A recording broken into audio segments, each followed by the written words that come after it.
안녕하세요. 매주 목요일 한 주간 우리들의 시선을 사로잡은 이야기를 공유하는 오피스아워의 진행자 이상인입니다. 그리고 저와 함께 공동 진행을 해주시는 칼럼니스트 박상현님을 소개합니다. 안녕하세요. 네, 안녕하세요. 반갑습니다. 반갑습니다. 한 주 동안 별일 없으셨는지요? 네, 뉴스는 굉장히 재미있는 게 많았고, 네. 저는 그 알러지 증상이 좀 심해졌다가 조금 이제 약으로 다스려지고 있는 중입니다. 아이고, 엘러지 시즌이 드디어 왔죠. 네, 네, 맞아요. 맞아요. 저는 알러지가 생긴 지 한 4년? 한 네. 4년 전까지만 해도 알러지가 전혀 없었다가 네, 아니다 5년 됐구나. 네, 세월이 빠르네요.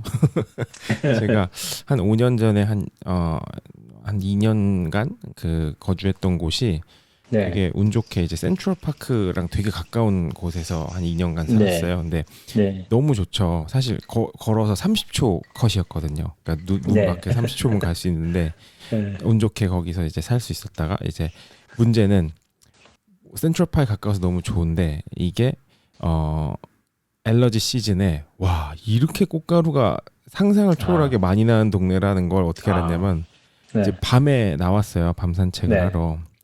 근데 그 앞에 차들이 있잖아요. 다 네. 초록색인 거예요. 와, 그래서 맞아요. 그러니까 그 꽃가루가 코팅이 네. 돼가지고 차들마다 맞아요. 와 진짜 저는 깜짝 놀랐습니다. 그때 이게 알러지. 비가 오면 이렇게 막 파란 물이 흐르잖아요, 밑으로. 맞아요. 초록색 물이. 그래서 맞아요. 그때부터 대단하죠. 알러지 좀 고생이 시작됐죠. 저는 어떻게 보면. 그래도 약이 있으니까 좀 다행입니다. 네 맞습니다. 그 얘기를 한번 해볼까? 흥미로운 얘기 제가 궁금했었던 건데 이건 아마 상희님이 잘 아실 것 같아가지고 네네. 그 저스티스 리그 영화가 나왔는데 스나이더 컷 얘기를 하거든요. 네네네. 그러니까 그잭 스나이더 감독이 무슨 일이 있었나요? 사실 그 스나이더 컷이 이번에 나온 게 그러니까 저스티스 리그라는 영화를 이전에 네. 다른 감독이 그러니까 감독을 맡았다가 이제 이번에 네. 스나이더 컷이 다시 나온 건데 원래 스나이더가 만들던 영화였는데 스나이더 딸인가 아마 뭐 가족이 부고를 당해가지고 중간에 나갔을 거예요. 만들다 말고. 그래서 그 원래 감독이 지금 원래 감독이라고 하긴 좀 그렇지만 그 감독이 물려받고서 영화가 폭망을 했죠. 근데 이게 흥행에만 참패한 게 아니라 참여한 네. 배우들도 엄청나게 이제 또 마음에 안 들어 했었어요. 그 과정이라든지 이런 걸. 그래서 네. 스나이더 데려와라. 막 이런 네. 운동이 시작됐죠. 사람들 사이에서. 그리고 배우들도 그거에 동참을 또 막 하기도 하고. 그럼 그래서 다시 찍은 거예요? 재촬영분도 있고요. 네. 근데 그 원래 영화보다도 엄청나게 길어졌는데 내용도 좀 바뀌고 그리고 캐릭터들도 좀 추가되고 바뀐 것들도 있고 그래서 결론적으로 망작이었는데 꽤 준수한 작품으로 다시 태어났어요. 네, 신기하더라고요. 저는 그래가지고 이렇게 다들 스나이더 했구나. 네, 참 4시간이 넘어가지고 그 영화 시간이 저도 이제 2번 거의 한 3번 가까이 걸쳐서 끊어보긴 했는데 네. 그래도 볼만은 한 것 같아요. 왜냐면 그 워낙 그 대단한 히어로들 모아놓고 그렇죠. 뭐. 와 어떻게 이렇게 못 만들 수 있나 싶은 영화였는데 그거를 그래도 살려내니까. 근데 저는 그거를 저는 트레일러만 봤는데 느낌이 그 300 있잖아요. 300. 네. 그거 보는 느낌이 너무 강한 거예요. 그게 괴물의 모습이라든가 그 목소리 그런 거나 너무 분위기에 비슷해가지고 네.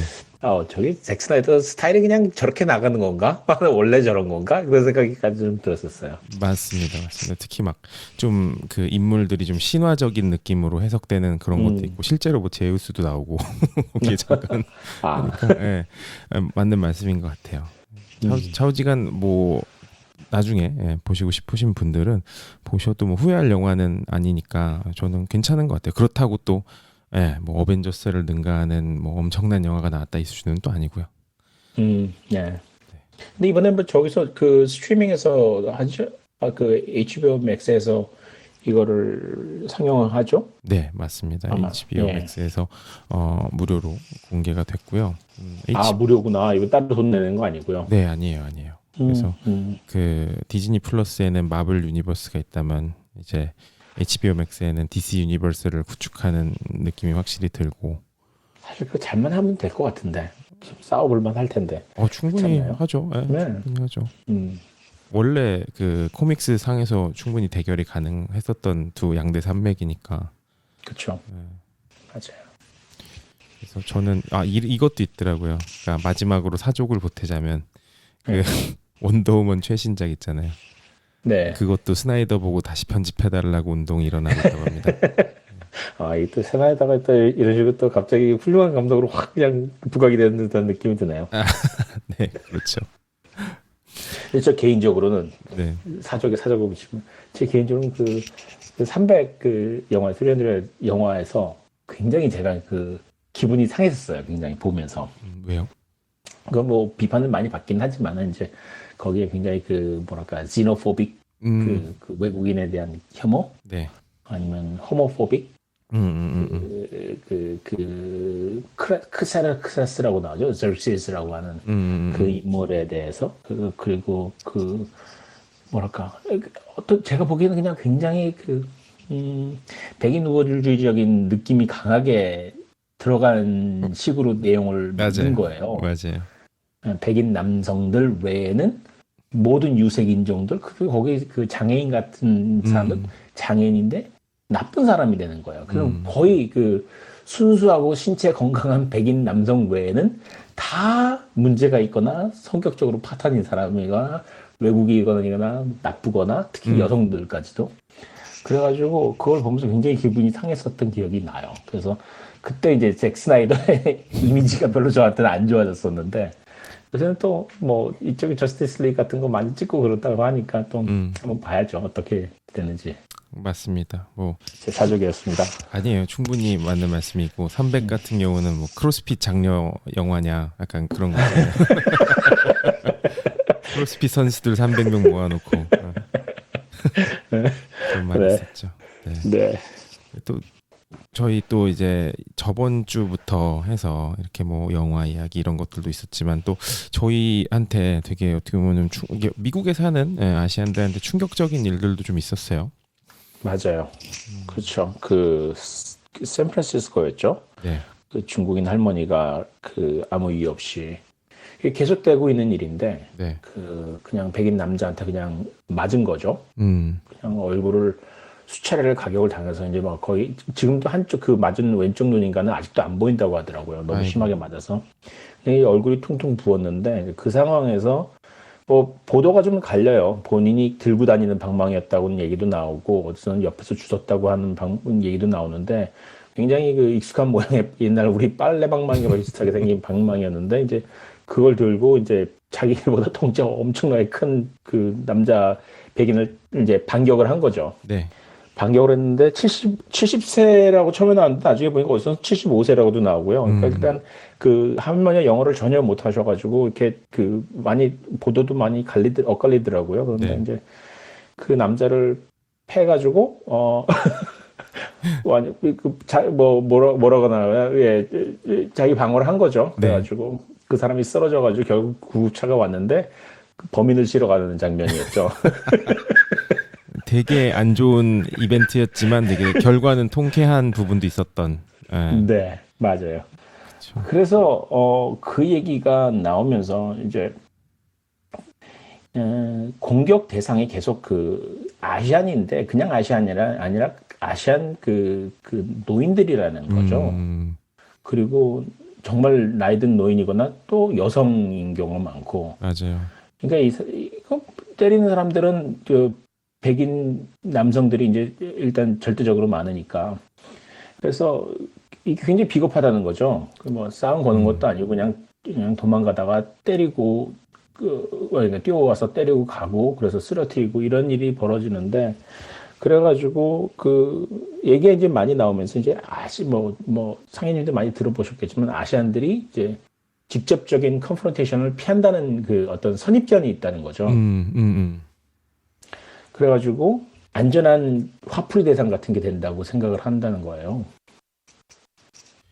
참 그 문제입니다. 네.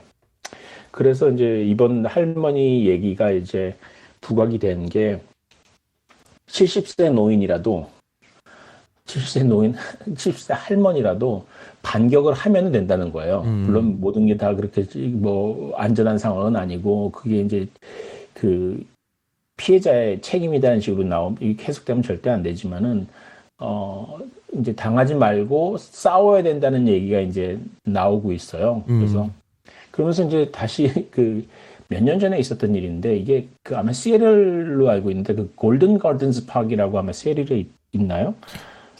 저는 안 가본 것 같긴 해요. 네. 네. 근데 제가 알기로 거기로 알고 있는데 거기서 2017년쯤에 네. 그 여성 하나가 그 조깅을 하다가 거기 공공 화장실에 들어간 거예요. 여자 화장실에. 네네. 들어갔는데 이제 거기에 남자 하나가 이제 숨어 있다가 그 화장실 안에. 아이고, 여기 골든 가든스 파크 지금 찾아보니까 어딘지 알 것 같아요. 네네. 죄송해요. 네.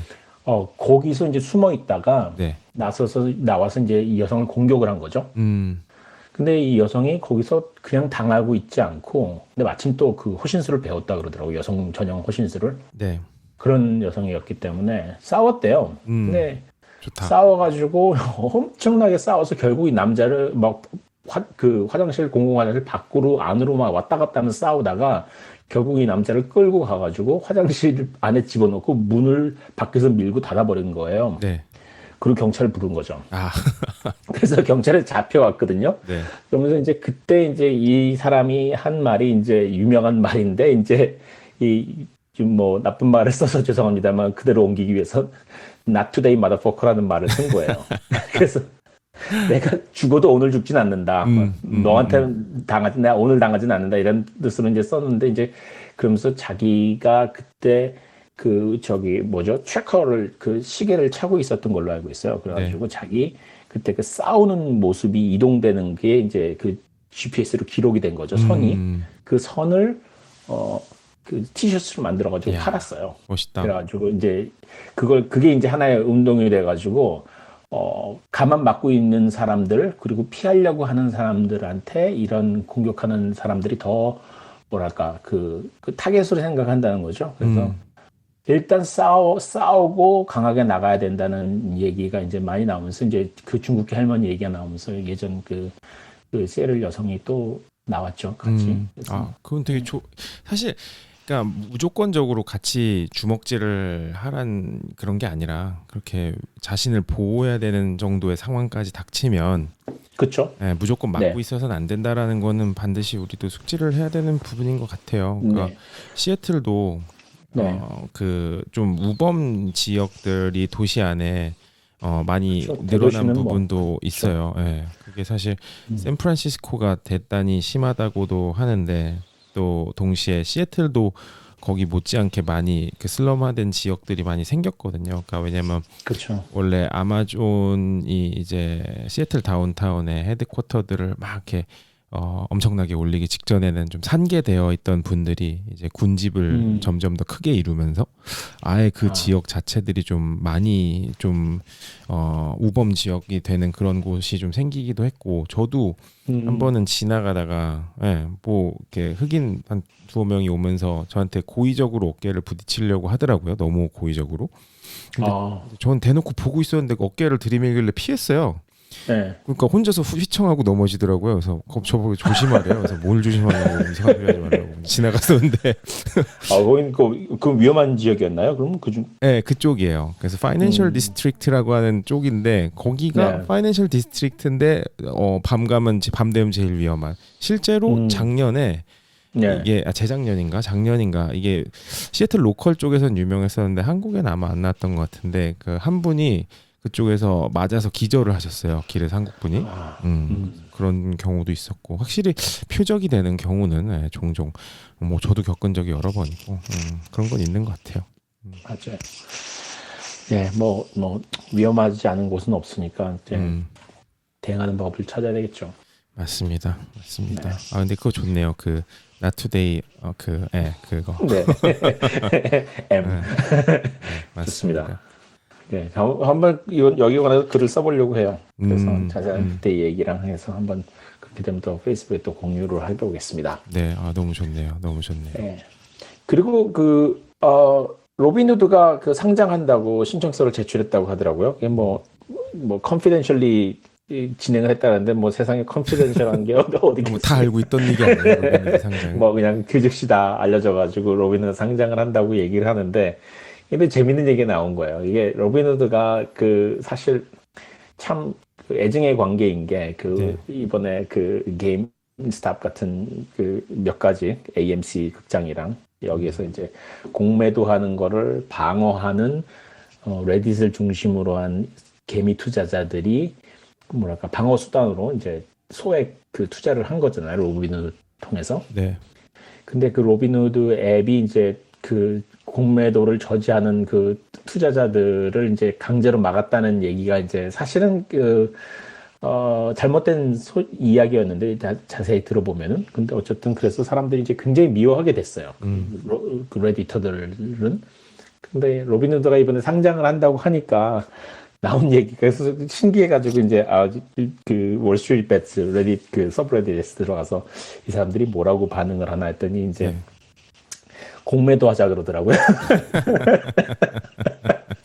충분히. 그래서 막 충분히. 댓글이 줄줄 올라오는데 로빈후드 상장하는 순간 우리 가서 공매도 해버리겠다고. 아니, 근데 충분히 가능한 시나리오 아닌가요? 걔네들이 그쵸? 그 사람들 뭉쳐가지고 잘 행동하는데 뭐 사실 구심점만 있으면 사람들 너도나도 거기 붙는 거 일도 아니잖아요, 사실. 네. 근데 이제 여기서 이제 그 사실 이게 위험한 게 있는데 이제 공매도라는 게 그 숏이라는 게 롱하고 달라가지고 숏은 그 손실이 그 무한대로 늘어날 수가 있는 거잖아요. 이게 그 롱 포지션으로 갖고 있으면 내가 잃어도 내가 투자한 만큼이 다 날아가고 끝나는 건데 이거는 올라가는 만큼 숏은 다 잃어야 되기 때문에 이건 굉장히 그 개미 투자자들한테는 굉장히 위험한 거죠. 네, 그래서 그 공매도 사실 그래가지고 개미 투자자들이 그 기관 투자자들을 월시리 기관 투자자들한테 이제 물을 먹인 건데 그래서 실제로 일어날 수 있을지는 모르겠어요. 그 얇은 지갑으로. 하지만은 분위기를 보면은 진짜로 할 것 같아요.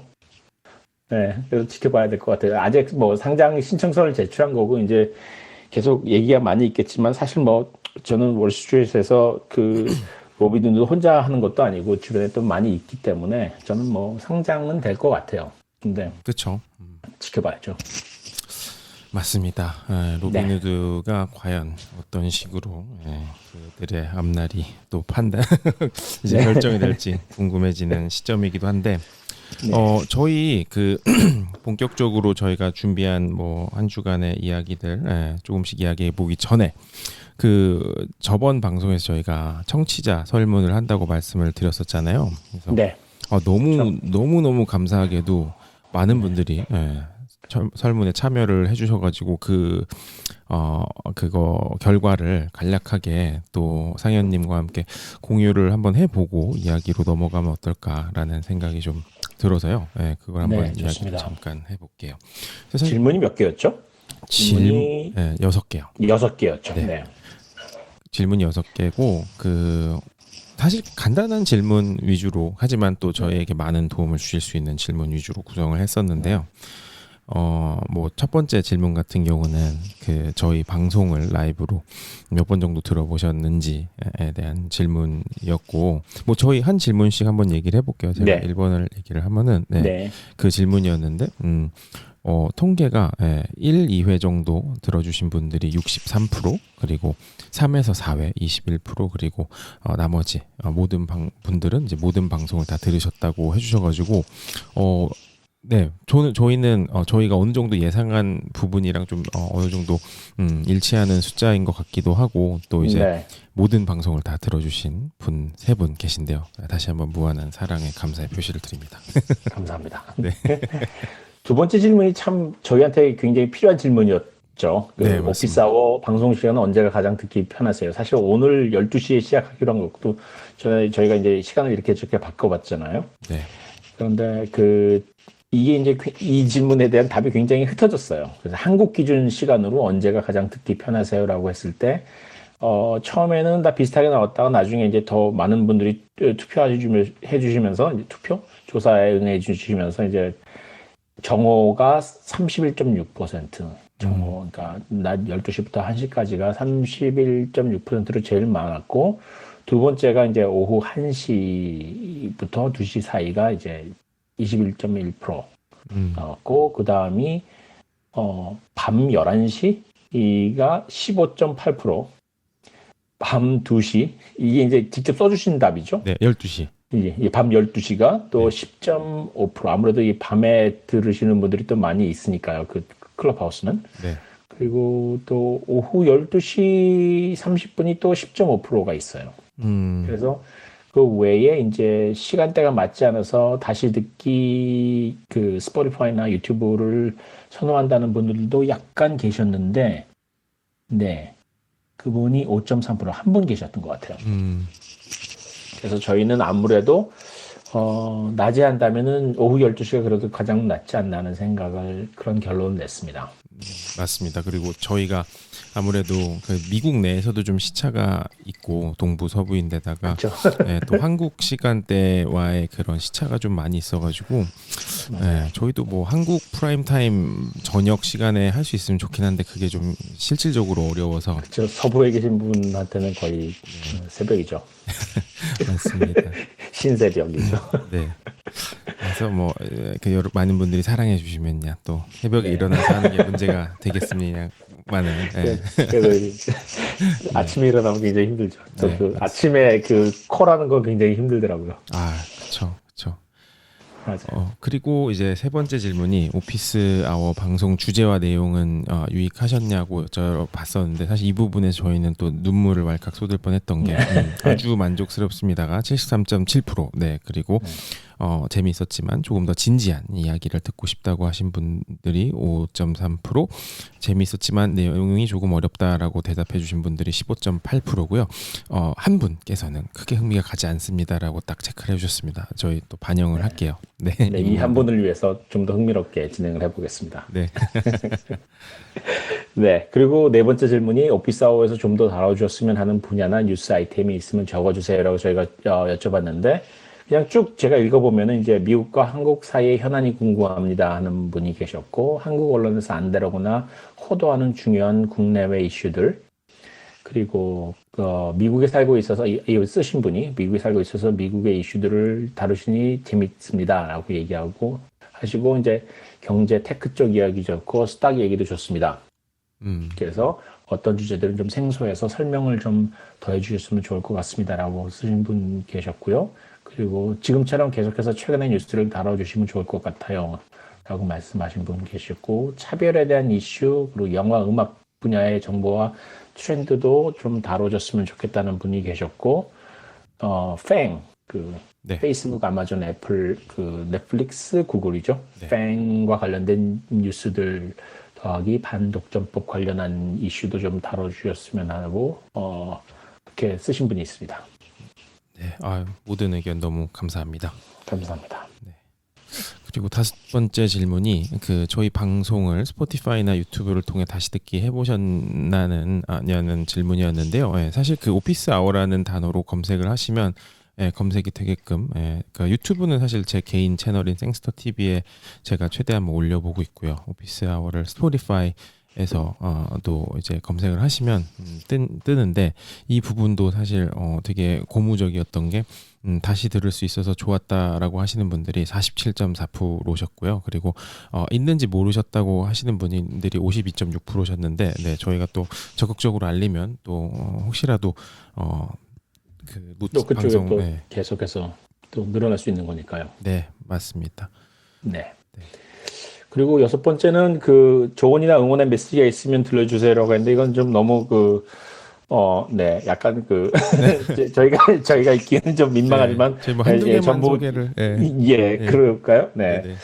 한 분은 이제 좀 더 밀도 있게 짧은 시간으로 진행되면 좋겠습니다. 직장인의 점심시간이 길지 않으니까요. 이렇게 말씀하신 분이 있었고, 다 좋다는 말씀을 많이 써주셨어요. 네. 그리고 두 분이 의견 교환하는 걸 듣는 게 재밌다는 분 계셨고, 좋은 콘텐츠 만들어주셔서 감사합니다. 이런 내용들 쭉 많이 있었고, 그 중에, 네, 저희가 사실 이게 굉장히 도움이 되는 그 피드백이 있었어요. 클럽하우스에서 방 여실 때, 그날 다루는 토픽을 두세 가지를 방 제목에 써주시면은 사람들이 조인하기 좋을 것 같아서 제안합니다. 이렇게 쓰신 분이 있었거든요. 굉장히 좋은 것 같아요. 그래서 이번에 저희가 그걸 반영을 해서 제목에 좀 붙여봤습니다.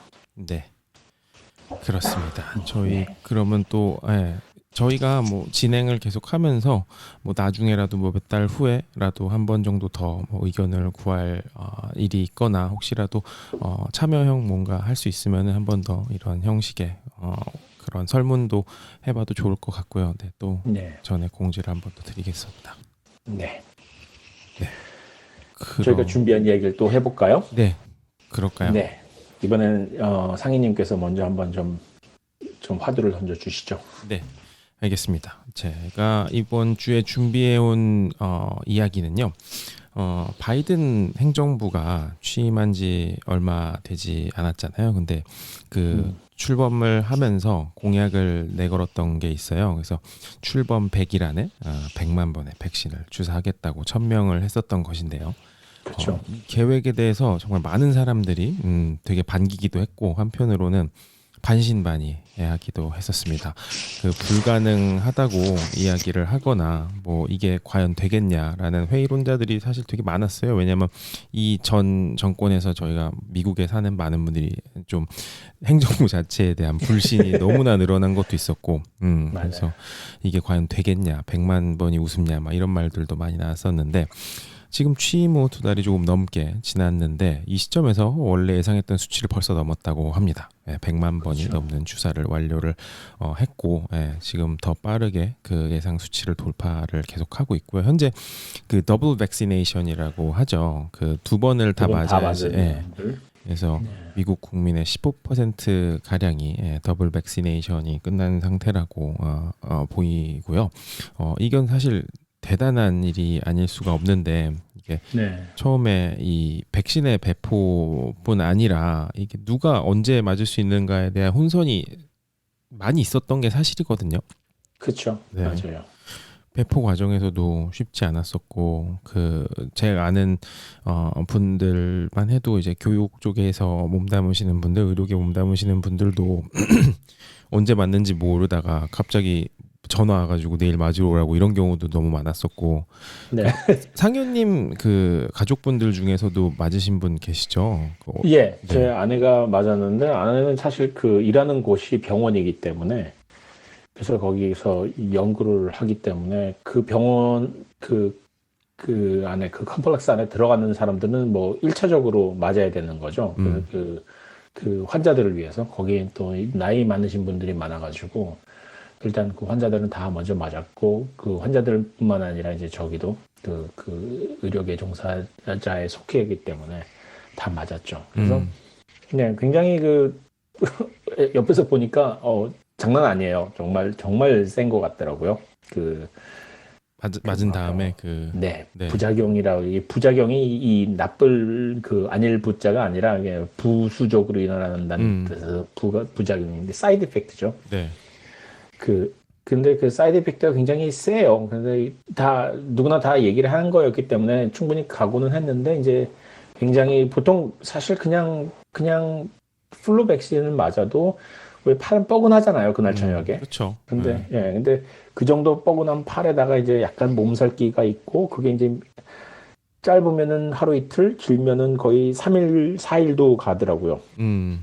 사람들에 따라서. 그래서 지금 뭐 한국에서 그 애스트라제네카 백신이 지금 이제 접종이 되고 있는데 아마 그것도 제가 알기로는 이 파이자나 모더나 정도까지는 아니더라도 그것도 상당한 그 부작용이 있다고 얘기를 들었거든요. 네. 그래서 근데 그게 뭐 전혀 문제 있는 게 아니기 때문에 다만 이제 모르고 맞았다가 아프면 사람들이 이제 이거 잘못된 거 아니냐 이렇게 생각을 하는데 미리 알고 가는 거 굉장히 중요하다고 하더라고요. 네, 맞습니다.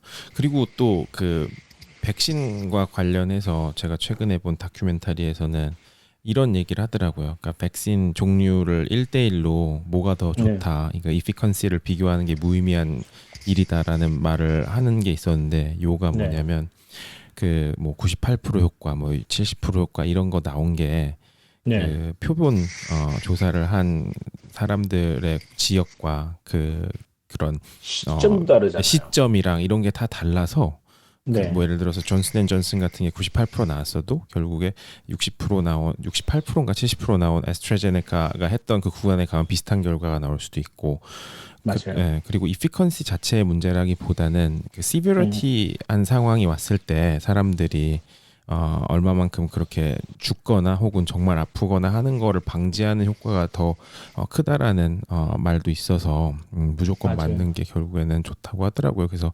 테스트했던 그런 뭐 분들 중에 백신을 맞으신 분들 중에 아프셨던 코비드에 걸려서 아프셨던 분들은 있지만 코비드로 죽은 분은 단 한 케이스도 없다고 하더라고요. 통틀어서. 예. 네. 이번에 뭐 조사했을 때 뭐 백신 에피커시가 낮다고 하는 백신조차도 병원에 가는 거는 거의 100% 막아줬다고 하거든요. 근데 맞아요. 사실 생각해 보면은 뭐 코비드 사람들 뭐 그냥 독감처럼 지나갈 거다라고 얘기했을 때 그 기대치가 사실은 그거였잖아요. 그러니까 그냥 뭐 내가 그냥 감기처럼 잠깐 앓고 지나가겠지 하는 그 정도, 그러니까 걸려도 그 정도까지 해서 끝난다는 거죠. 그래서 사실 굉장히 엄청난 일이죠. 그렇게 할 수 있다는 거는. 맞습니다. 그렇기 때문에 그래서 미국에서 하는 얘기가, 의사들이 나와서 하는 얘기가 가장 좋은 백신을 물어보는데, 가장 좋은 백신은 지금 내가 바로 맞을 수 있는 백신이 가장 좋은 백신이라고 얘기를 맞아요. 네. 그래서 그 다양한 정부 기관이나 언론사 그리고 민간 기업들이 이러한 디스트리뷰션이라든지 뭐 여러 가지 문제를 해결하기 위해서 다양한 뭐 서비스를 만들기도 했는데 이게 생각만큼 원활하게 운영되지는 않았다는 평가가 있어요. 그래서 다들 웹사이트 때문에 이렇게 고생을 한다고 하던데. 네, 맞아요. 그쵸? 네, 제가 사는 시애틀만 해도 주정부가 이렇게 뭐 언제 맞을 수 있다라는 그런 거 체크하는 사이트가 있는데 뭐 가서 정보를 아무리 입력해도 뭐 언제 맞을 수 있을지에 대한 뭐 타임라인이 나온다거나 뭐 이런 게 좀 뭐 제가 아마 후순위라 그런 걸 수도 있겠지만 너무 요원하고 그게 조금 그러니까 정보가 이게 제가 인풋한 정보에 비해서 나오는 아웃풋이 너무 형편없어서 이건 아무래도 좀 그런 프로세스 상에서 아직 데이터도 쌓인 게 없고 줄 수 있는 정보가 많이 부족해서 그런 건 아닌가라는 생각도 하지만 이게 참 고역이에요. 개인의 입장에서 보면은. 맞아요. 그래서 이 재미난 게 미국 같은 경우는 이제 퍼스널 프로젝트 혹은 사이드 프로젝트라고 하는데 그 사람들이 개인적으로 그런 하고 싶은 혹은 만들고 싶은 것을 해서 공공의 이익이 될 수도 있겠고 뭐 다른 여러 가지 뭐 이유가 될 수도 있겠지만 프로젝트를 하는 게 있어요. 그런 문화가. 근데 좀 시빅 해킹 같은 것도 그런 데 들어가겠죠. 네, 맞아요. 네. 그래서 코비드 관련 개인 프로젝트들 중에 인기를 끌고 있는 게 몇 가지가 있어서 간략하게 오늘 또 소개를 해드리고 싶은 게 그 뉴욕에서 뉴욕이 가장 어떻게 보면은 이번 코비드의 최대 피해 받은 그런 공간 중에 하나인데 거기서 이제 개인의 입장에서 대체 백신 어디서 맞느냐 이거를 수소문하는 게 정말 고역이었다고 해요. 여기 정보 저기 정보가 다 이제 뭐 산계돼 있어서 그래서 이거를 실질적으로 불편을 겪고 있던 휴즈마라고 하는 엔지니어가 있었는데 공개된 다양한 API들을 긁어 모아서 그 터보백스가 TURBOVAX 터보텍스에서 이제 터보백스 된 거죠. .info라고 하는 사이트를 만들었는데 50불 들어왔습니다. 단돈 50불 주고 만들었다고 해요. 그래서 바로 그냥 편하게 어디서 어베일러빌리티 한지 그냥 플레인하게 나와요. 근데 이런 거조차 없었던 거예요. 처음에. 그렇죠. 맞아요. 예전에 그 오바마 행정부 때 그 의료보험 관련해서 개혁을 한 다음에 사람들이 가입하도록 했는데 그때 혹시 기억하실지 모르겠지만 그 딱 개장 하자마자 사이트가 다운이 돼 버렸거든요. 네. 그래가지고 너무 형편없는 사이트를 만들어가지고 이게 왜 이렇게 정부가 이렇게 큰 돈을 들여가지고 이렇게 수십 년을 기다려서 만들었는데 이렇게 엉망으로 만들었냐고 얘기를 그래서 굉장히 큰 비판이 나왔었거든요. 한 3개월 가까이 그걸 해결 못해가지고 고생을 했는데 정상화될 때까지. 네. 근데 그때 나왔던 얘기가 되게 흥미로운 게 우리나라랑 비슷한 거예요. 이게 어떤 이런 사이트를 만들려고 하면은 그 사이트에 입찰을 할 수 있는 조건이 까다롭다는 거예요. 네. 그래서 사실 이런 이 정도면 뭐 대학생들 두세 명만 모인 좀, 뭐 실력 있는 개발자들만 모이면 뚝딱 만들어낼 수 있는 거를 그 사람들은 그렇게 능력 있는 사람들은 정부에 입찰할 수 있는 그 복잡한 조건이나 이런 것들이나 이런 걸 다 통과하기 힘들다는 거죠. 네. 그러니까 결국 과거에 그런 거 계속해서 입찰했던 기업들 있잖아요. 네. 그런 기업들만 입찰을 할 수가 있다는 거죠. 근데 그런 기업들은 사실 실력 있는 그런 기업들의 실력 있는 개발자가 가지 않는다는 거죠. 그러다 보니까 입찰은 할 수 있는데 개발은 못하는 거라서 굉장히 후진 웹사이트가 나와가지고 사람들이 몰리자마자 바로 다운이 되어버리고 이렇게 되는 거죠. 근데 이번에도 비슷한 일이 많이 있었다고 얘기를 하더라고요. 그래서 이게 사실 사람들이 그때 이번에 막 그 백신 맞으려고 신청하는데 평균 2시간 이상 썼다고 얘기를 하더라고요. 아이고. 근데 그게 이제 노인들이라고 생각해 보면 사실상 불가능하다고. 그래서 그때 이제 불평하는 얘기가 나오는데 꼭 우리나라 그 금융 웹사이트 들어갔을 때 사람들이 분통 터뜨리는 거하고 비슷한 수준이더라고요. 맞아요. 제가 그 컨설팅 컴퍼니에서 디지털 트랜스포메이션을 한 5년 좀 안 되게 일을 했었잖아요. 그러다 네. 보니까 정말 그 많은 뭐 민간 기업 혹은 정부 뭐 그리고 뭐 가릴 거 없이 개선돼야 될 게 너무 많긴 해요. 그런 비효율성이라든지 이런 그 특히 백엔드 차원에서 진행되는 프로세스나 이런 게 해결돼야 될 부분이 너무 많고 아까 말씀하신 것처럼 노인이라든지 혹은 조금 신체적으로 불편하신 분들이라든지 이런 분들을 위해서 뭔가 만들어지기까지는 진짜 갈 길이 좀 먼 부분이 있는 것 같아요. 맞아요. 그리고 또 이런 것도 있어요. 그러니까 뭔가 프로젝트를 하다 보면은 그 벤 다이어그램 있잖아요. 그러니까 네. 세 개의 원이 겹치는데 과연 어디에서 이제 이게 겹칠 것이냐. 예를 들어서 프로젝트를 할 때 버짓은 얼마냐, 얼마나 싼 데서 할 수 있냐, 아니면 얼마나 빨리 할 수 있냐, 그리고 얼마나 퀄리티 높여서 할 수 있냐. 막 이렇게 하면은 결국에 이 셋 다 갖춘 건 없다 이거죠. 그래서 네 골라야 된다. 둘 중에 하나, 셋 중에 둘만 골라야 된다. 네. 그런 또 아이러니가 있을 수도 네. 있는 것 같고 그래서 이런 개인 프로젝트들이 또 많이 나오는 것 같은데 그 중에 또 하나 좀 재미났던 게 그 파이낸셜 관련 데이터 모델링을 전문으로 하는 엔지니어가 있었어요. 그래서 이분이 이제 유행구라는 분인데 그 코비드-19 프로젝션.com이라고 하는 서비스를 만들었어요. 이 개인 프로젝트로. 네. 그래서 다양한 데이터를 수집을 하고 또 머신러닝 기반으로 이거를 또 분석을 해서 코비드 관련 상황을 트래킹할 수 있을 뿐 아니라 이게 향후 어떻게 될 것인가에 대한 예측까지 할 수 있는 이런 사이트를 개인 프로젝트로 만들어서 이게 몇 달간 대단히 많은 뭐 분들이 사용을 했다고 해요. 과연 이 코비드 프로젝트가 어떻게 진행될 것이냐. 그리고 뭐 다양한 뭐 연구기관, 대학에서 뭐 난다긴다는 데서 만들었는데 실질적으로 이 사이트가 그거 관련해서 인기가 가장 높은 데 중에 하나였다라는 말이 있었어요. 근데 지금은 3월 초를 기점으로 데이터 수집을 멈춘다고 발표를 했어요. 왜냐면은 이 친구가 아니죠. 이분이. 네. 그래서 이분이 멈춘 이유를 설명을 하는데 지금 뭐 백신 나오는 상황과 겨울이 지나갔다라는 것과 이런 자기의 트렌드 분석을 봤을 때 어차피 이 트렌드 상으로는 앞으로 좀 가라앉을 것 같기도 하고 이제 뭐 다른 곳에서도 자기가 만든 것보다 더 좋은 그런 것을 갖춘 데들이 나오고 있기 때문에 자기가 하는 개인 프로젝트는 여기까지 데이터 수집을 하는 걸 마무리로 3월 초까지 3월 7일이었던 것 같은데 하고 마무리를 한다고 하더라고요. 근데 그 때까지 정말 제가 쌓였던 기록들을 보니까 너무 유용하더라고요. 그러니까 일반인들이 뭐 데이터 애널리시스 하면 되게 어렵게 느껴질 수 있지만 사실 뭐 보면은 쉽게 이해가는 게 데이터 비주얼라이제이션인데 그런 걸로 잘 구성을 해서 많은 분들이 또 혜택을 받던 좋은 예시가 아니었나 이런 생각이 들었습니다. 네. 지금 들어봤는데 아까 말씀하신 그 터보백스하고 이번에 이제 두 번째 말씀한 그 코비드-19 그 -projections.com 네.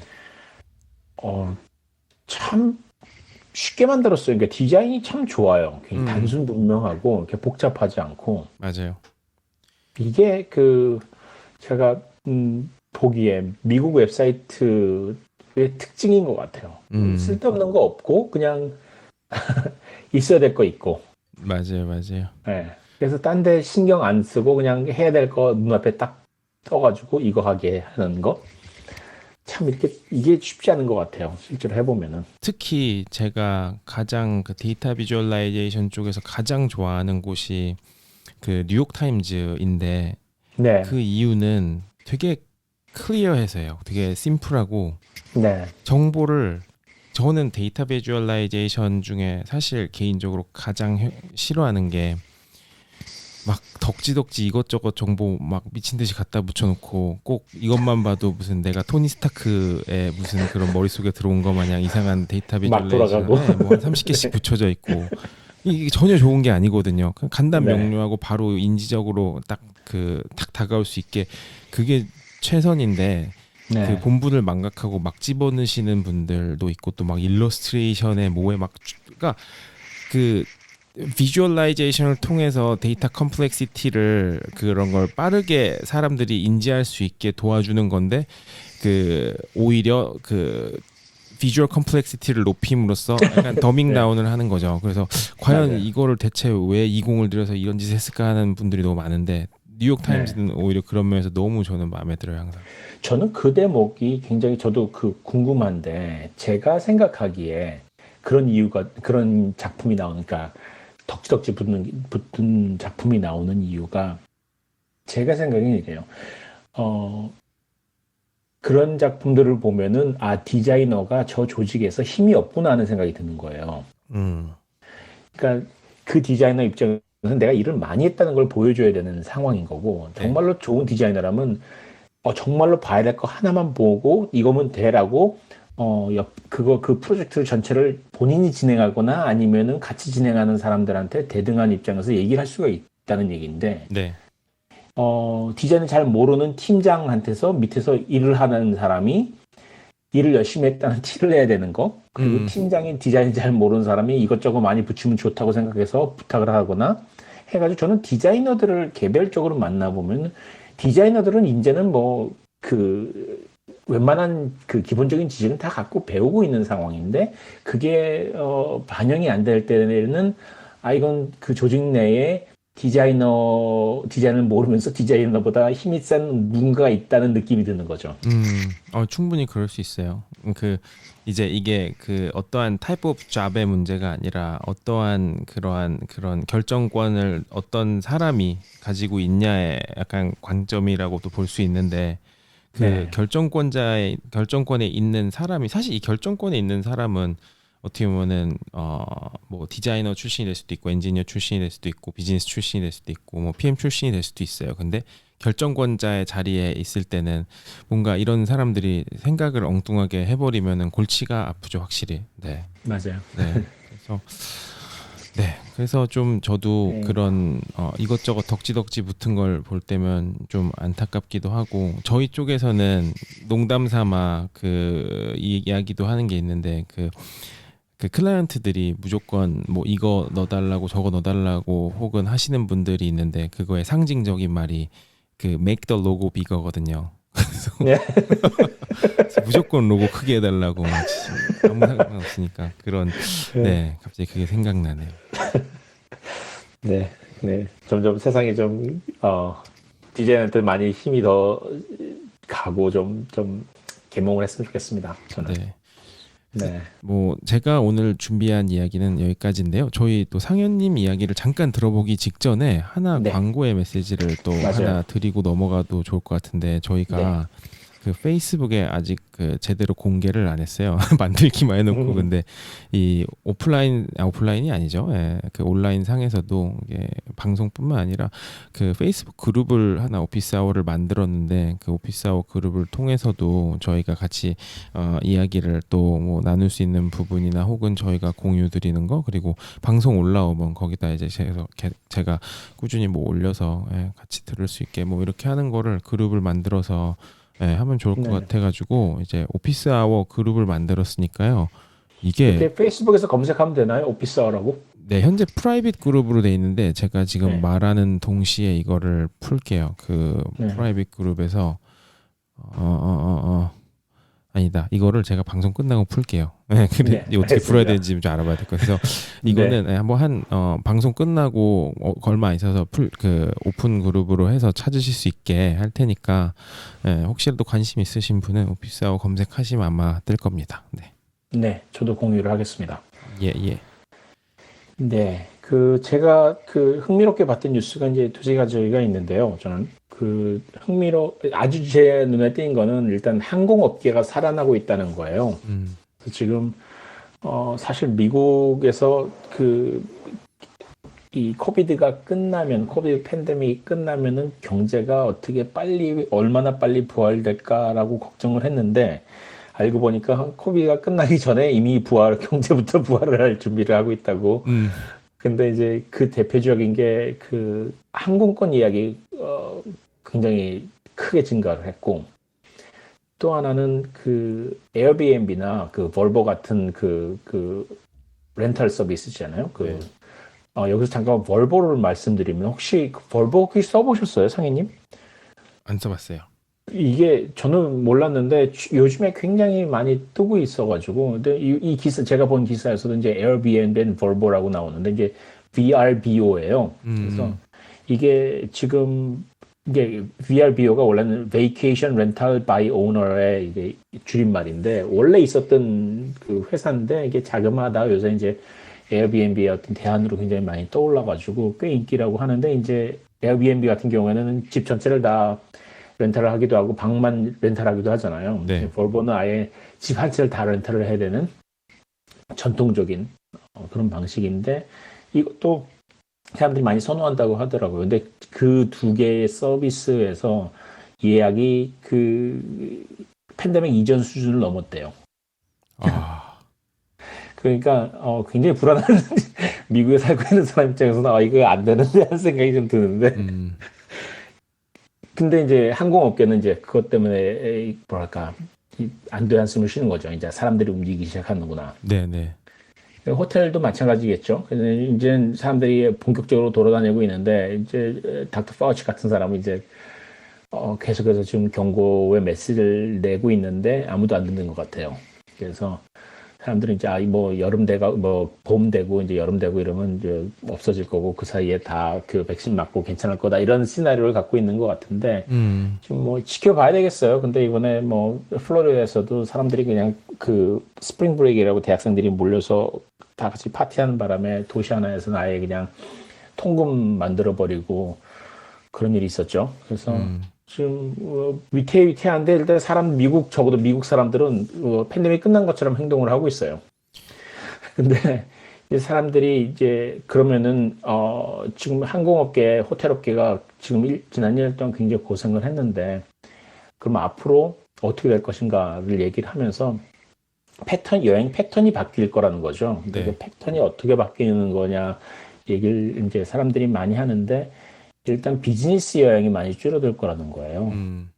과거에는 2시간 미팅하기 위해서라도 뉴욕에 살고 있는 사람이 클라이언트가 시애틀에 있으면은 비행기를 타고 4시간 날아가가지고 거기 호텔에 들어가서 하룻밤 자고 아침에 2시간 미팅하고 제 이야기네요. 오후에 돌아. 네.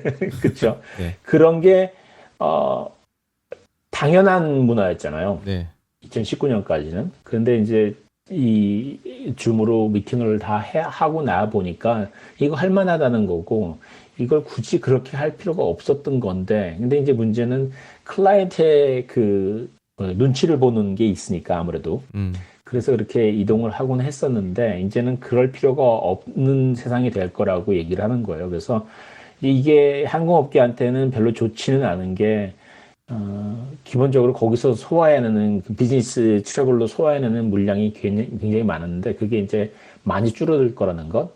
근데 이제 대신에 그만큼 줄어든 게 일반적인 레저 여행으로 더 많이 옮겨갈 것이냐 아니냐의 문제라고 얘기를 하죠. 그래서 전체적인 패턴은 일단 비즈니스 출입은 줄어들고 레저 출입이 늘어나고 네. 이 정도가 이제 앞으로의 패턴이 될 거라고 하는데 어쨌거나 항공업계는 살아나고는 있는데 지금 이번 걸로 적자를 많이 봤기 때문에 또 한 번 대형 또 정리 바람이 한번 불 것 같다고 얘기를 하더라고요. 확실히 그 부분은 있는 것 같아요. 그러니까 항공이랑 호텔 업계는 그 컨설팅 업계 사람들이 먹여 살린다라는 말이 있어요. 그러니까 예. 저희가 보는 그 면은 사실 뭐 뉴욕, 뭐 LA, 뭐 시애틀, 뭐 샌프란 이런 데는 그 분들이 그러니까 엄청 많이 돌아다니시지만 그분들 외에 목적을 가진 분들도 많이 오잖아요. 그렇죠. 근데 다른 동네 같은 경우는 정말 공항 가면 제가 뭐 컨설턴트로 동네 여기저기 많이 왔다 갔다 했을 때는 정말 거기 공항 가면 다 컨설턴트만 앉아 있어요. 비행기 앞 승강 타는 이제 게이트 네. 앞에 전부 네. 다 뭐 다 컨설턴트 회사 사람들이고 전부 다 그 사람들 최소 막 골드, 다이아몬드 네. 예, 이 사람들이고 업그레이드 된 사람들은 다 그 사람들이에요. 그래서 그 사람들은 전부 다 휴가도 전부 다 마일리지, 호텔 마일리지, 항공권 마일리지로 돈 한 푼도 안 내고 다니거든요. 그렇죠. 그래서 결국에는 그분들이 사실 먹여 살리는 건데 게다가 비행기 값을 아까워하면서 타지 않기 때문에 돈을 그쵸. 막 뽑아주는 사람들이었어요. 근데 그 사람 그쵸. 비즈니스 트래블러들이 없어지면 그 레비뉴가 탁 끊기는 거니까 진짜 쉽지 않죠. 심각하죠. 그렇게 되면 정말 문제가 생기는 건 사실 이번 그런 면에서 봤을 때 뭐 앞으로 패턴이 어떻게 될지 모르겠지만 지난 그러니까 팬데믹 한참 진행될 때 그냥 거의 비행기들 다 놀고 있을 때 그때 그래도 좀 나았던 사정이 좀 나았던 게 사우스웨스트였던 걸로 알고 있거든요. 근데 그게 이제 해외 여행들은 많이 줄었는데 국내 여행은 그래도 계속 했었다는 거예요. 근데 이제 그 항공사만 사실 주로 포커스가 국내 여행에 있었고 해외 여행은 아니었다는 거죠. 그래가지고 좀 상대적으로 좀 괜찮았다고 얘기를 하더라고요. 그렇죠. 참 그런 측면에서 대한항공이 네. 참 그래도 그때 막 화물도 이제 승객 그걸로 옮기는 노력도 하고 네. 예, 그래도 꽤 정상화가 되진 않았지만 저 사이렌 죄송합니다. 네, 근데 잠깐만요. 저희 몇 번 말씀드리긴 했는데 저희 집 주변에 큰 병원이 있어가지고 가끔 앰뷸런스가 여기는 이제 막 고막 찢어질 만큼 소리를 내면서 달리거든요. 그래서 네. 현장감 있고 좋아요. 네. 가까이 있는 앰뷸런스가 아닌데도 저렇게 시끄럽습니다. 네. 근데 무슨 말 했죠? 갑자기 머리가 멍해졌네요. 죄송합니다. 앰뷸런스 효과. 다음 주제로 넘어가 볼게요. 넘어가죠. 별로 중요한 얘기 아니었던 것 같아요. 죄송합니다. 네. 테슬라 얘기입니다. 네. 테슬라가 중국에서 중국 정부가 군하고 공무원들이 테슬라 사용을 제한하겠다고 얘기를 했어요. 근데 그게 이제 참 복잡한 얘기인데 테슬라가 다른 자동차 회사랑 다르게 데이터를 사실 주고받는 역할을 주고받잖아요. 그 자동차 자체가. 네. 그래가지고 중국 정부 입장에서는 이 테슬라 자동차가 돌아다니면서 군 공무원들을 스파이를 할 수 있다는 거죠. 그 사람들의 이동을 감시할 수 있고 이런 식으로 얘기가 되니까 사실 거기 테슬라 안에는 사용되지 않는 카메라도 있고 다 여러 가지가 있기 때문에 이걸 굉장히 불하다는 얘기인데 사실 이제 그래가지고 긴장을 했죠. 일론 머스크 같은 경우에. 그래서 일론 머스크가 이제 바로 이제 얘기를 하면서 우리 전혀 그런 거 없고 만약에 그렇게 한다면 우리가 사용자 데이터를 중국 같은 데서 갖고 오면 우린 장사 안 하는 게 낫다, 못 한다 이런 식으로 얘기를 했죠. 그렇게 했는데 왜 중국이 그런 말을 했냐는 거죠.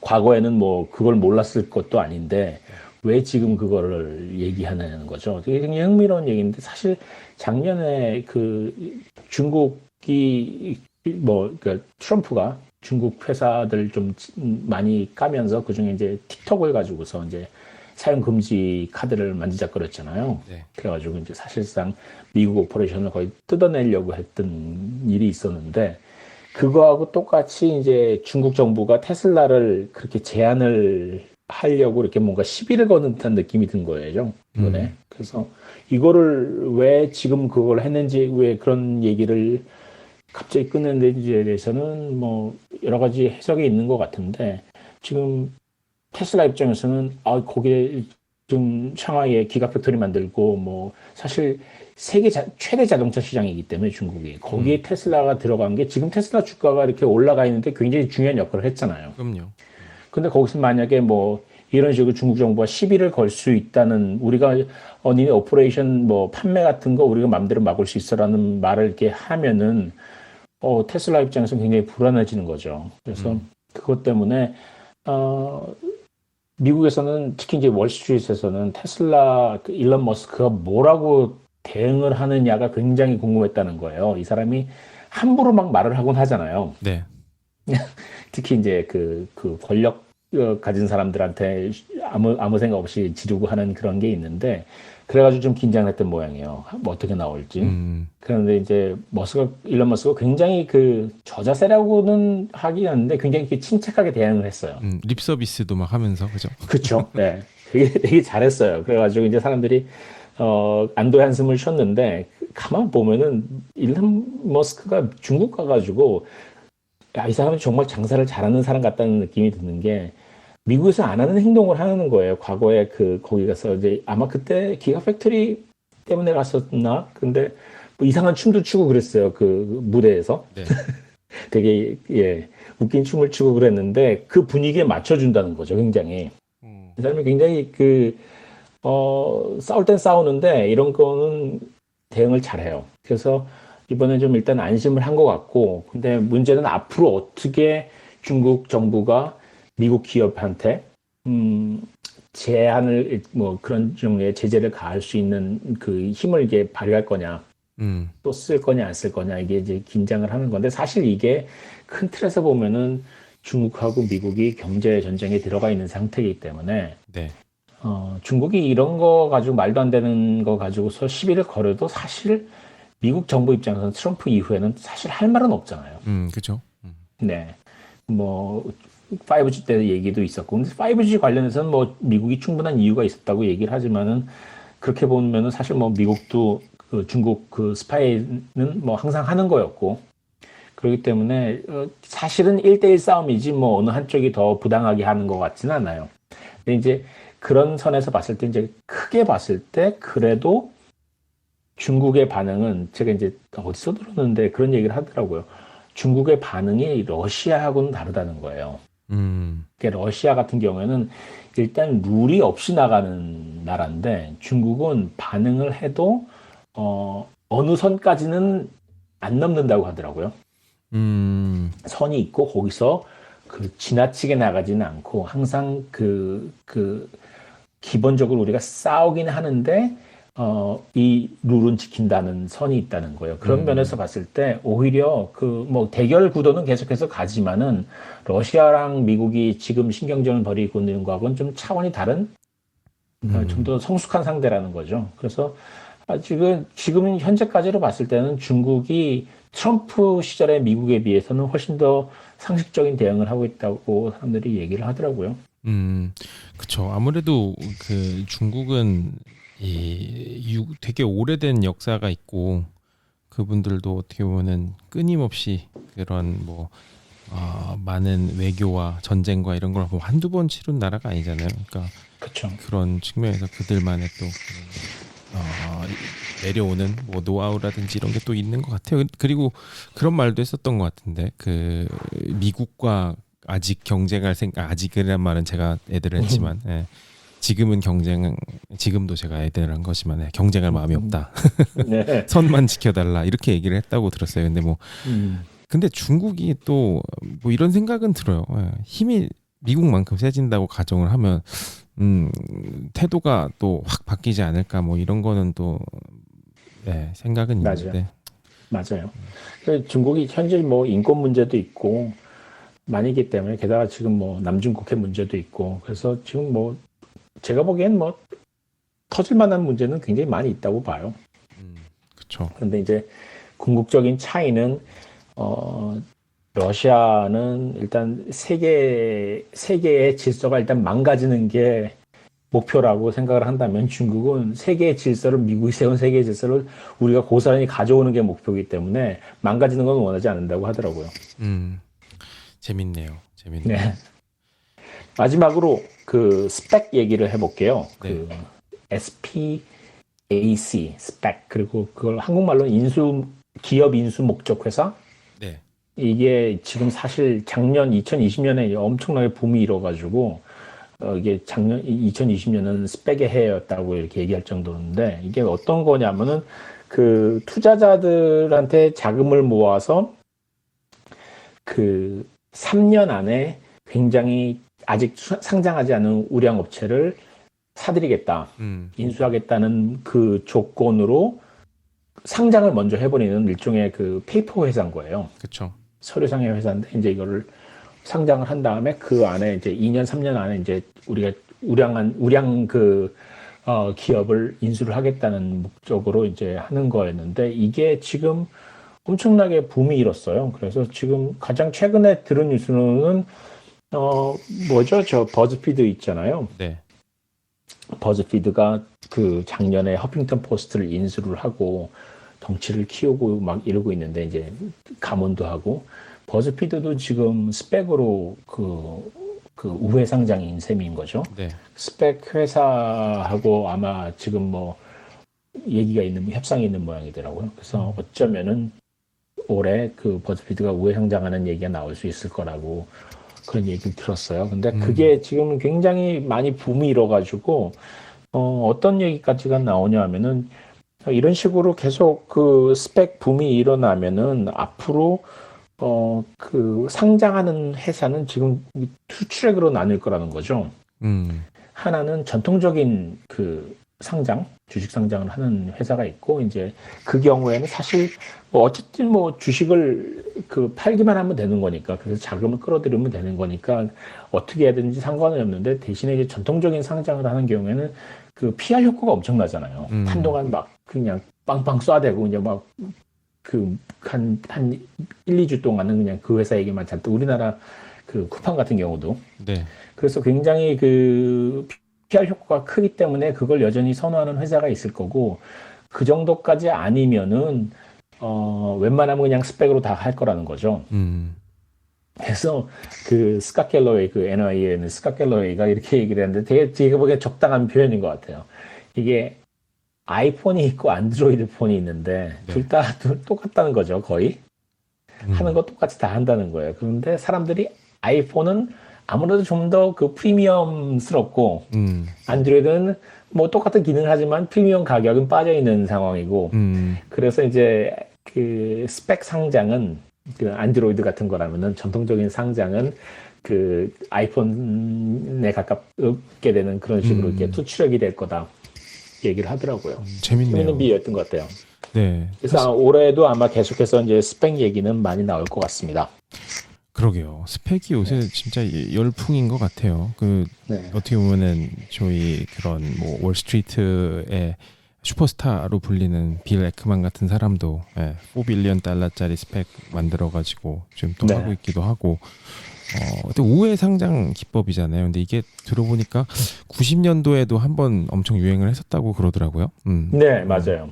이게 완전 새로 나온 기법은 아니지만 요즘 엄청 또 유행을 하고 있는 기법이고 또 그거 말고 직상장 이런 것도 많이 나오고 있잖아요. 직상장도 요새. 그래서 전통적인 IPO가 아무래도 그런 뭐 어딧 기간이라든지 이런 리뷰 혹은 막 그런 로드트립 이런 게 좀 시간이 상대적으로 많이 걸리고 복잡하니까 기업 입장에서는 요새 IPO 붐일 때 조금이라도 빨리 점핑인을 하고 싶은 마음이 좀 반영된 것도 아닌가라는 생각은 좀 들어요. 맞아요. 그래서 일단 지금 시중에 투자할 수 있는 자금이 많이 풀리고 지금 돈이 지금 주인을 찾아가지고 지금 여기저기 헤매고 있다는 얘기가 들리기 때문에 더 안 미루고 지금 막 상장을 하려고 하더라고요. 여기저기서. 그래서 흥미로운 그 상장 얘기가 올해 굉장히 많이 나올 것 같아요. 맞아요. 그래서 진짜 아까 그 말씀하신 흘러다니는 돈이 자리를 찾아가려고 한다라는 말도 좀 공감이 되는 것 중에 하나가 얼마 전에 그 레드핀이라고 그 네. 부동산 서비스 집 살 네. 때 연계해주는 그 서비스 CEO가 나와서 이야기를 하는데 지금 뭐 집이 너무 잘 팔려서 그냥 제 값으로는 살 수 없고 프리미엄을 많이 줄 수밖에 없는 상황이라는 걸 또 강조를 하더라고요. 맞아요. 근데 이제 이 사람 말은 그게 궁극적으로 이제 시장 자체 사는 사람이나 파는 사람, 뭐 사는 사람한테 파는 사람은 좋죠. 근데 사는 사람한테 이렇게 건강한 상태는 아닌 것 같다 이런 말도 하긴 했었는데 제가 시애틀이 지금 그 집값 관련해 가지고 미국 전역에서 가장 지금 핫한 동네인데 이게 또 맞아요. 재미난 게 그 시애틀의 대치동으로 불리는 벨뷰라는 곳이 있어요. 근데 네. 거기에 저도 이름 들어봤어요. 거기가 지금 뭐 원래도 유명했던 뭐 페어팩스라든지 뭐 이런 뭐 교육으로 유명한 초중고 교육으로 유명한 이런 동네를 이제 뭐 따라잡거나 능가하는 거 아니냐라는 말이 나올 정도로 교육열이 엄청 나가지고 안 그래도 프리미엄 안주 못 샀는데 요새 아마존 건물이 대거 밸류로 또 유입이 막 되면서 그 총알을 많이 모아둔 아마존 사람들이 집을 엄청나게 또 사고 있어가지고 근데 또 팬데믹이라 매물은 좀 상대적으로 덜 나오고 작년에 비해서 맞아요. 그러니까 이게 시애틀 벨뷰 지역은 프리미엄이 최소 30%래요. 30%. 사실 저희가 이사를 했잖아요. 지난 겨울에. 네. 예, 그 뉴저지 살다가 지금 로드아일랜드로 이사 왔는데 그러면서 이제 팬데믹 기간 내내 이제 집을 보러 다닌 거죠. 계속 올라와서. 그런데 그 과정에서 제가 이제 저희랑 같이 일한 그 리얼터가 계속 그러는 거예요. 이렇게 뜨거웠던 적이 없다는 거예요. 이렇게 뜨거운 적이 없고 집값이 계속 오르는데 미친 것처럼 오른다는 거죠. 네. 근데 이게 왜 오르느냐 그랬는데 아니 이게 지금 경제는 나빠지는데 오르는 이유 일단 물량도 줄어들고 말씀하신 것처럼 물량이 줄어들었는데 살려는 사람들은 오히려 더 늘었다는 거예요. 그 바람에 이게 경제가 이게 완전히 두 개가 갈라지는 거죠. 실물 경제하고 네. 그 실물 경제라고 얘기하긴 좀 그렇지만 어쨌든 메인 스트리트 경제하고 실제로 돈을 버는 사람들은 그 장사하는 사람들이 힘들어져도 뭐 월급 그대로 받는 사람들 이런 사람들한테는 오히려 더 유리한 조건이 돼가지고 사람들이 이때다 하고 집을 사려고 했고 또 물량은 줄어들고 그래서 네 저희도 좀 고생을 했습니다. 그래도 축하드립니다. 네. 진짜 올해 초는 제가 아는 리얼터도 얘기를 하는 게 자기가 리얼터 생활한 것 중에 이런 건 처음 본다. 그러니까 시애틀이 몇 년 동안 계속 엄청 났었는데도 지금 수준은 처음이다라고 얘기할 정도로 거의 광풍이 지금 불고 있어서 또 이제 이자율 때문에도 연관이 있겠죠. 근데 맞아요. 네. 이자율 해머가 나오면 얼마나 이게 또 무슨 사단이 날지 그건 또 한번 기대를 해봐야 돼. 기대가 아니라 한번 걱정이 되네요. 걱정이 되네요. 네. 저희 질문이나 아니면 참여 하실 분들을 한번 받아볼까요? 네네. 뭐 저희가 오늘 준비한 이야기는 오늘 여기까지인데 혹시 저희 아까 앞서 얘기한 여러 가지 부분 코비드라든지 바이든 행정부 혹은 테슬라 그리고 항공업계 그리고 스펙 이야기까지 함께 이야기하고 싶으신 분들은 손 들어주시면 저희가 편하게 올려드릴게요. 그리고 올려드릴 때 저희가 제가 사실 얼마 전에 뭐라고 해야 되지 스캠 어카운트한테 테러를 한번 당해서 제가 프로필은 한번 확인을 하고 올리도록 하겠습니다. 네, 안녕하세요. 이재희님. 네, 안녕하세요. 네, 안녕하셨습니까? 안녕하셨어요. 네, VRBO는 저희 쓰는 웹사이트라서 그 얘기를 잠깐 하고 싶어서 지금 적어도 캘리포니아는 백신을 맞으려고 하는 사람들이 다 맞을 수 있을 정도는 아닌데 주지사가 5주 안에 오픈하겠다고 했어요. 정말 그게 eligibility가 availability는 아니니까 실제로 맞을 수 있을 것 같지는 않지만 아마 여름에는 맞을 수 있을 거다라는 그런 기대는 확실히 있고 그런데 그게 아직 이렇게 아이들한테 맞출 수 있는 것도 없고 그리고 나는 맞았지만 남은 믿을 수 없고 그런 게 합쳐져서 그 버케이션을 가고는 싶으니까 그 버케이션 하는 것들의 형태가 많이 바뀌었다는 생각이 들거든요.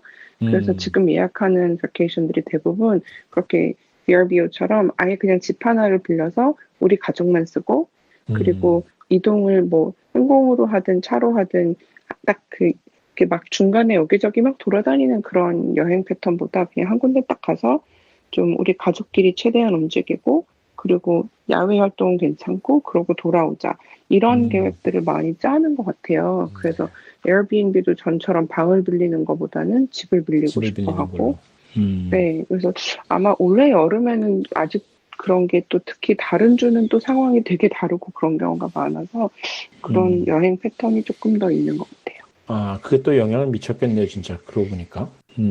맞아요. 그리고 또 VRBO뿐만 아니라 약간 이런 것도 요새 트렌드로 뜨는 서비스긴 한데 캠핑카 렌팅 서비스가 많아졌어요. 앱도 그쵸. 그렇고. 네, 그 RV가 팬데믹 초기에 없어서 못 팔았어요. 그쵸. 그래서 맞아요. 중고 RV 가격이 거의 3배로 올랐었거든요.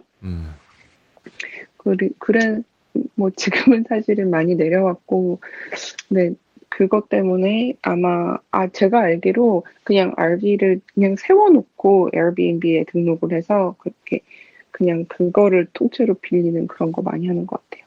제가 듣기로는 그게 세컨드홈으로 취급이 돼서 RV가요? RV가 예, 그래서 자동차 사는 거와 다르게 그게 좀 지원이 있다고 들었거든요. 그래서 RV를 사는 사람들이 그런 식으로 또 그 론을 받을 수 있는 모양이더라고요. 세금 그럼 많이 올라가지 않나요?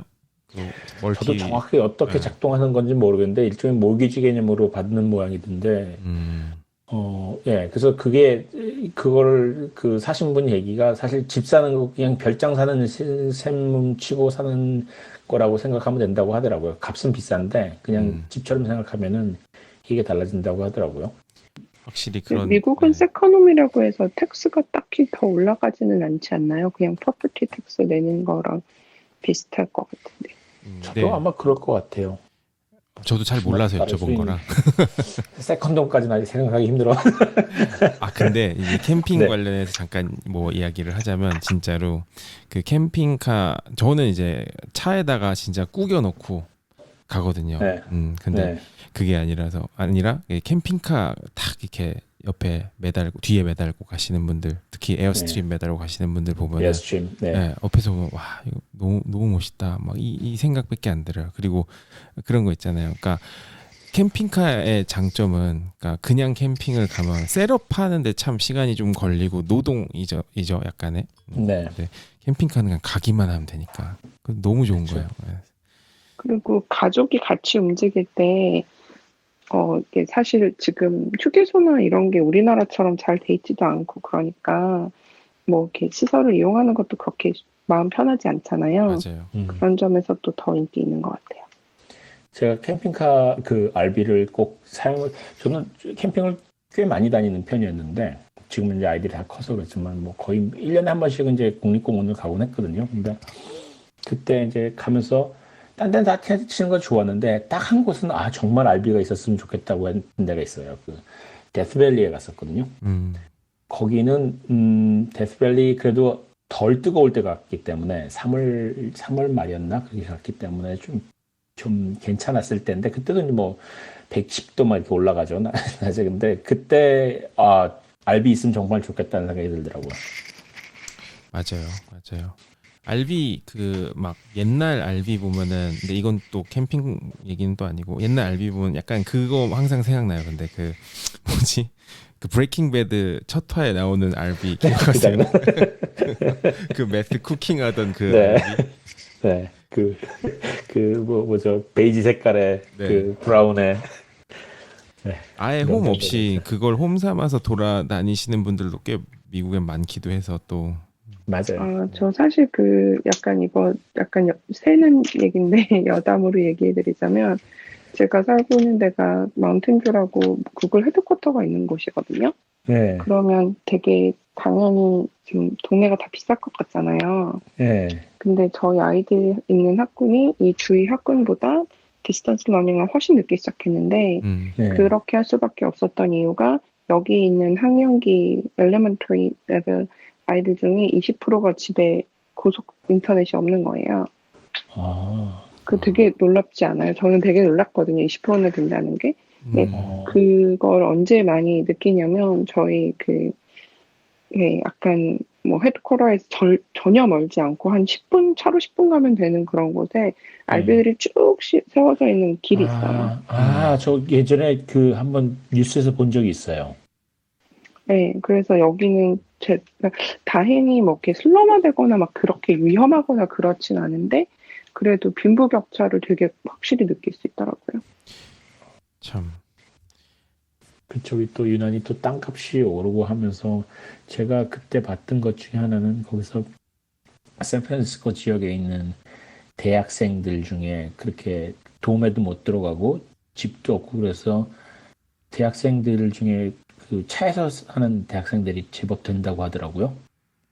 그래가지고 그 기자가 쫓아가가지고 실제로 그 사람이 그 차에서 어떻게 씻고 자고 그냥 승용차인데 그 안에서 자고 씻고 그리고 아무런 그 티 안 나게 그 캠퍼스에 가서 수업 듣고 하는 그거를 취재한 적이 있었어요.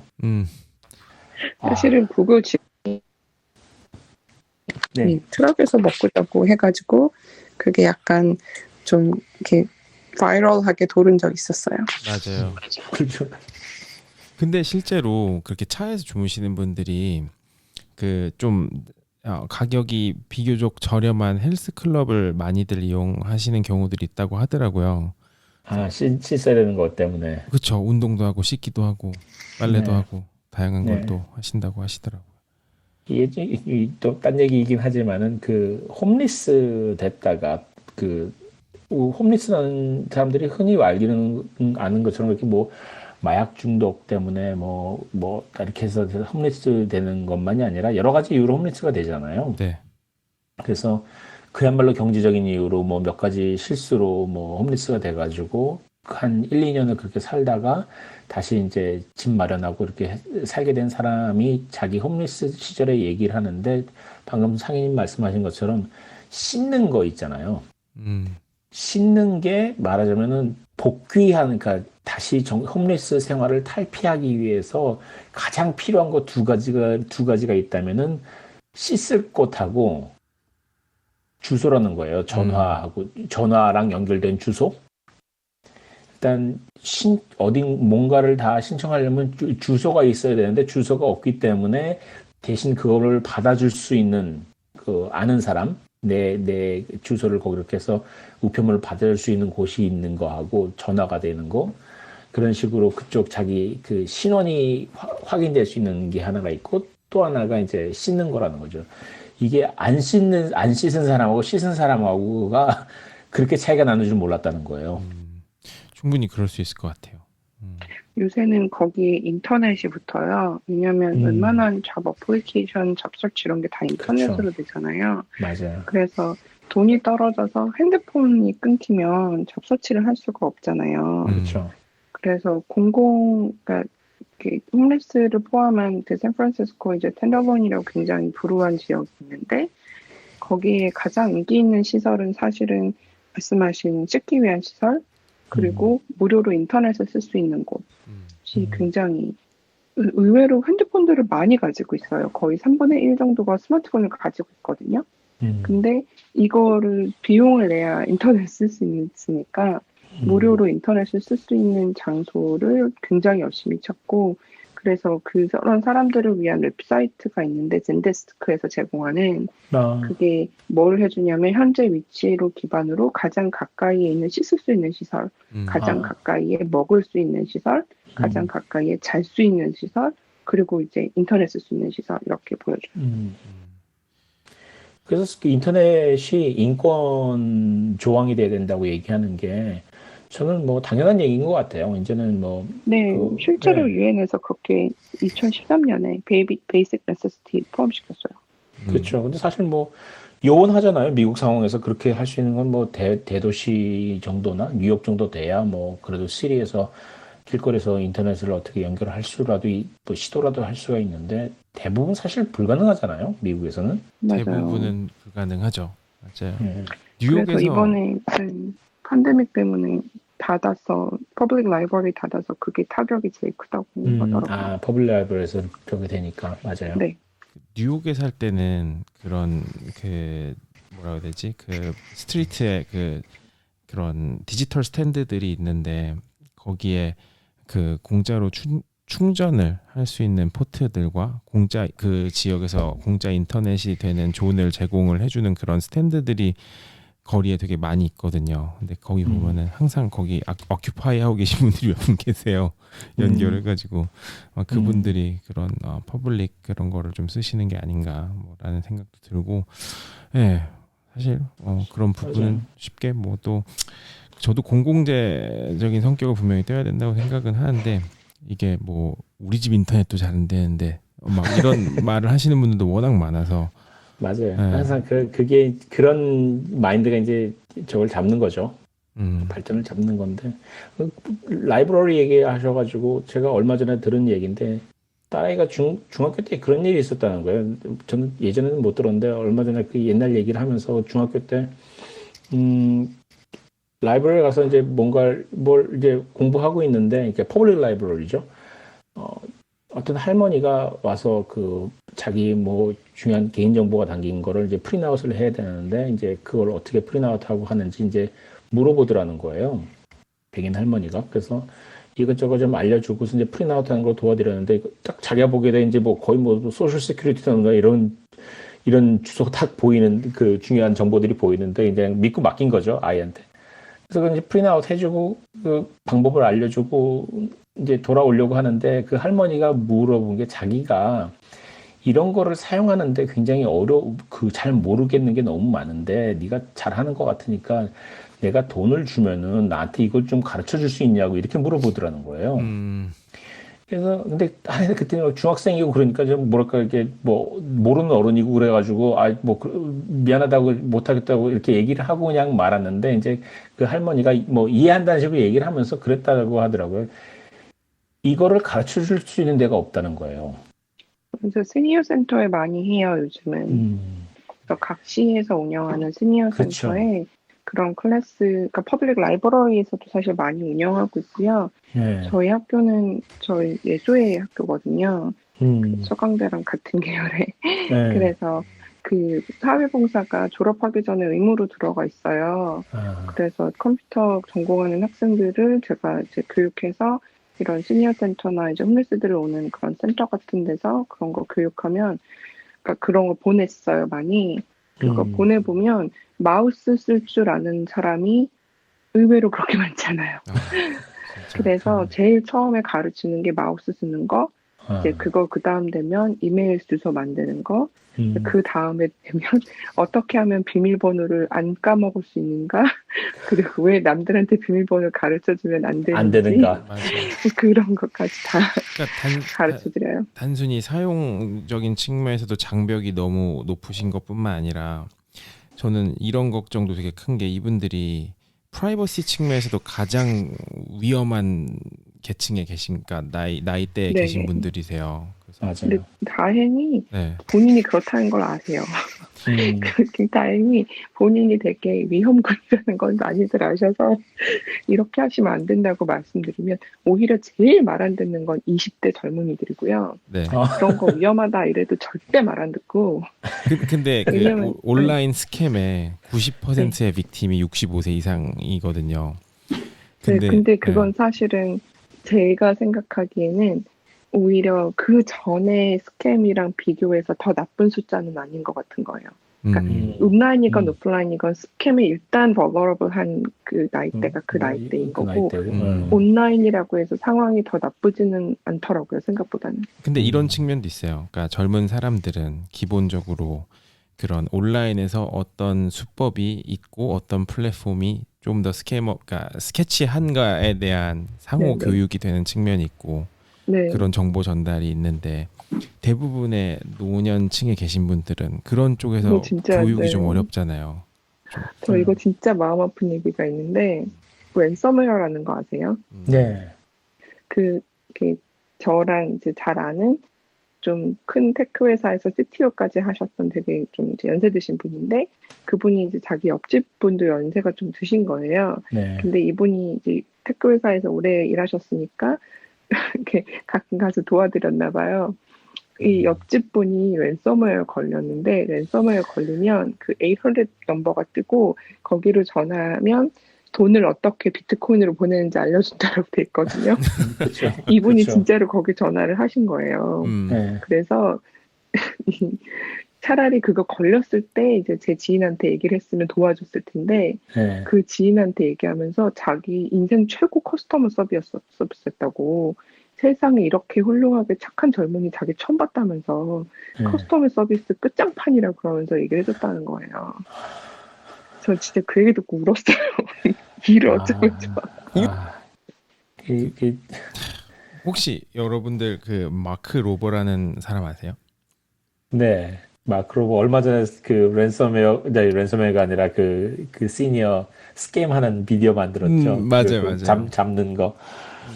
갑자기 그 생각이 나네요. 그러니까 이분이 이제 유튜버인데 거의 구독자가 얼마지? 그러니까 17 밀리언이 넘어요. 밀리언. 네. 네, 어떻게 보면 이제 과학 유튜버 같은 양반인데 이 사람이 그런 폰 스캠하는 사람들을 추적해가지고 그 사람들한테 그 글리터 밤이라고 하죠. 그 반짝이 밤을 설치를 해가지고 보내가지고 그 사람들을 크게 한번 당하게 만들고 경찰에 인계하는 그런 프로세스를 영상으로 찍어가지고 한 게 얼마 전에 바이럴 됐었는데 갑자기 또 그 생각이 나네요. 그렇죠. 근데 거기서도 계속 정말 노인분들이 당하는 장면이 이렇게 나오잖아요. 네. 그때 정말 뭐랄까 이게 굉장히 그 강한 인디언 액센트가 나오는 상대방이 막 위협도 하고 달래기도 하고 이런 말을 하면은 이제 젊은 사람들 같으면 일단 이거 뭔지 알겠는데 일단 끊고 보자 하고 끊는데 다 듣잖아요. 다 얘기 듣고 그쪽에서 내가 실수로 너한테 돈을 많이 보냈다 이런 말을 하면은 또 이거 어떡하지 하고 다 또 정말로 걱정을 해주고 스캐머를 그런 장면을 보면서 정말 이게 제가 걱정되는 게 만약에 내가 나이가 들었을 때 새로운 기술이 나왔으면 내가 살아남을 수 있을까?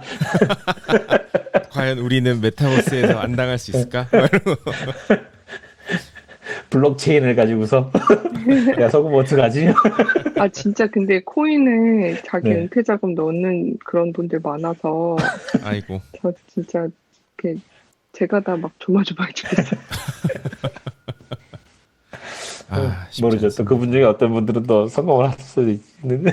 실제로 그런 분도 계세요. 이더리움에 자기 은퇴 자금을 몰빵해서 그게 엄청 내려갔을 때는 정말 인생 끝난 듯이 좌절하셨다가 최근에 또 갑자기 자신감을 회복하시는. 스릴 있게 사시는 분들인 것 같아요.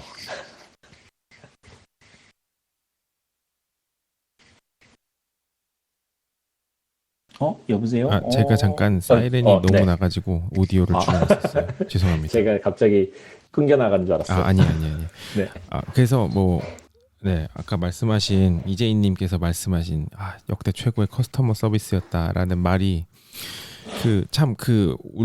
너무 가슴이 아픈 게 아까 그 마크 로버 영상에서도 그 스캐머가 속이는 할머니한테 막 you're like my granny 막 너 우리 할머니랑 비슷하다 막 이런 소리를 하는 거야. 그러니까 정말 천하의 나쁜 놈들이죠.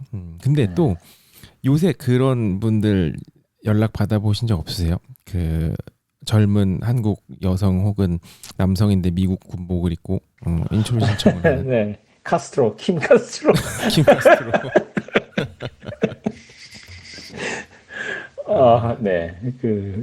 그분 아마 그 실제 인물은 분명히 남자들이 또 그렇게 하는 걸 텐데 그 사진의 인물을 한번 취재해보고 싶은 거예요. 그것이 알고 싶다 해서 저번 주엔가 나왔어요. 그랬어요? 네. 그게 드디어. 결국에는 그 영국 쪽에 제가 정확하게 기억은 안 나는데 영국 쪽에서 많이 활개를 치던 그 나이지리안 스캠 조직이래요. 근데 한국으로 진출을 한 거래요. 걔네들이. 그렇구나. 네. 그렇더라고요. 근데 왜 미군복을 입은 여성인지 한국 여성인지 잘 모르겠지만은 저 그거 나이지리아 친구한테 물어본 적 있어요. 아 진짜요? 네. 너는 나이지리안 스캠에 대해서 알고 있냐? 네. 왜 나이지리아 왕자가 그렇게 맨날 스캠에 나온다고 생각하냐? 네. 네, 그 친구 말이 나이지리아의 부자는 진짜 부자래요. 네. 정말 이렇게 우리가 중국 부자가 진짜 부자라고들 그러잖아요. 네.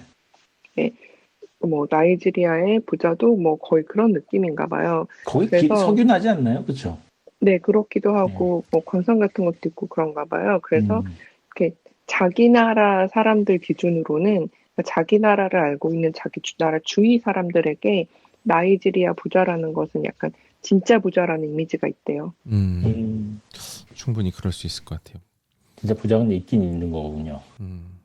저 아는 친구도 그 나이지리아 친구인데, 그러니까 부티가 좀 있긴 있어요. 근데 뭐 가족 얘기나 돈 얘기는 안 하는 친구니까.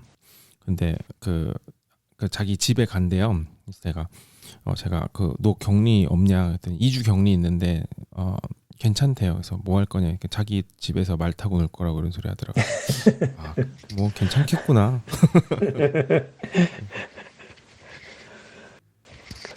그런 소리를 하더라고요. 네. 저희 뭐 재미난 얘기 많았네요. 네, 너무 재미난 얘기 많았고 사실 또 다음 주에도 저희 또 어떤 이야기들이 저희 방송을 기다리고 있을지 궁금해지기도 하면서 혹시 아까 못 들으신 분들을 위해서 다시 한번 또 광고 메시지를 한번 쓱 하자면 그 페이스북에 저희 오피스아워 그룹을 만들었거든요. 그래서 아직 액티브하게 공유는 안 했는데요. 그래서 지금 만들어 놓은 상태긴 하지만 아마 페이스북에서 오피스아워를 치시면은 아마 그룹이 이제 제가 방송 끝나자마자 좀 체크를 해볼게요. 아마 뜨실 거예요. 그래서 그거 통해 가지고 들어오셔서 뭐 제가 영상이라든지 그 오디오 올리면 그 완료가 되면 올릴 테니까 거기서 한 번씩 봐주셔도 되고, 네. 그리고 저희 설문조사에 참여해 주시는 20분 정도 다시 한번 감사의 말씀을 또 드리고 싶네요. 네.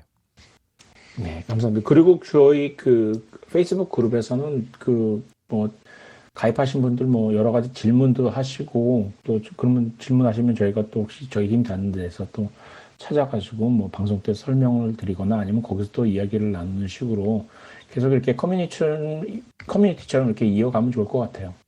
네, 맞아요. 그러니까 뭐 엄청 오피셜한 그런 뭐 페이지나 이런 거보다 그냥 커뮤니티라고 편하게 생각해 주시면 좋을 것 같고, 벌써 지금 2분이나 또 신청을 해주셨네요. 그래서 어프로브를 또 바로 해드리고, 이거 클로즈드로 계속 뜨긴 하나 보네요. 검색해서 그러면은 아마 클로즈드로 그러니까 신청을 하시면 아마 받는 정도로 돼 있을 것 같아요. 네, 일단은 그렇게 유지해도 좋을 것 같아요. 바로 어프로브를 해드리도록 할게요. 저희가. 네. 좋습니다. 네. 뭐 다음 주에도 저희가 벌써 또 1시간 반이 40분이 훌쩍 지나가고 있는데요. 저희가 원래 한 1시간 반 정도 맥스로 생각을 하고 진행하는 방송이라 오늘은 또 여기까지 하고 또 마무리를 해봐도 좋을 것 같다는 생각이 드네요. 네. 그렇습니다. 그러면은 또 일주일 동안 재밌게 잘 지내시고요. 예. 또 다음 주에 같은 시간이죠. 앞으로 12시에 계속 한국 시각 12시, 미국 시각으로는 서부 8시, 동분 11시죠. 네, 그래서 이렇게 진행을 할 테니까요. 앞으로도 또 같이 재미난 이야기 나눌 수 있으면 좋을 것 같습니다. 네. 오늘 즐거웠습니다. 네, 그럼 들어가세요. 감사합니다. 네.